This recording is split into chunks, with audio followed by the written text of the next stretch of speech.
आज आजी बनवते मस्त असा मुरमुऱ्याचा चिवडा. तर इथे तिने कांदा असा लांब लांब चिरून 1-2 दिवस उन्हात छान वाळवून घ्यायचा आहे. इथे खोबरं, कढीपत्ता, शेंगदाणे घ्यायचे, डाळवं, लसूण, मिरची, जिरे आणि ओवा. आता इथे जिरे आणि ओवा एकत्र करून मीठ घालून त्यात वाटून घ्यायचं. एकदम छान बारीक पूड करून घ्यायची त्याची. बघा कसं पावडर झालं आहे.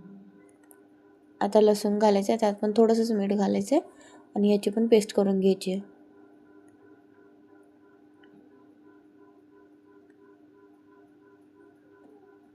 आता इथे खोबऱ्याचे पण असे लांब लांब बारीक तुकडे करून घ्यायचे आणि मिरच्या पण कापून घ्यायच्यात. आता इथे मुरमुरे चाळून घेतलेत, म्हणजे त्यात काही जरी असलं खडा वगैरे किंवा त्यात चुरा जो असतो तो पण निघून जाईल. आता इथे थोडंसं तेल घालून त्यात कांदा एकदम हलका फ्राय करून घ्यायचा आहे. त्यातच आता डाळवं घालायचे, ते पण छान तळून घ्यायचे 1-2 मिनटं.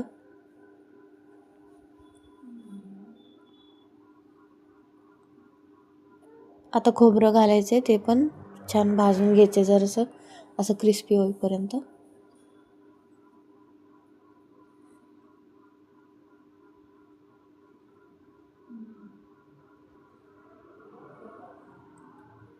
शेंगदाणे घालायचे, ते पण तळून घ्यायचे छान. असे तळून घेतले की खूप खमंग लागतात. सगळंच सामान म्हणजे खोबरं आणि शेंगदाणे खूप खमंग लागतात असे तळले की. आता एका दुसऱ्या मोठ्या पातेल्यात तेल घालायचं आहे.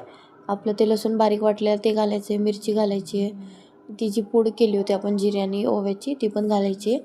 आता हे जरासं फ्राय झालं की त्यात हळद घालायची आहे. हळद थोडीशी जास्तच घाला. आणि आता इथे कढीपत्ता घालायचा आहे.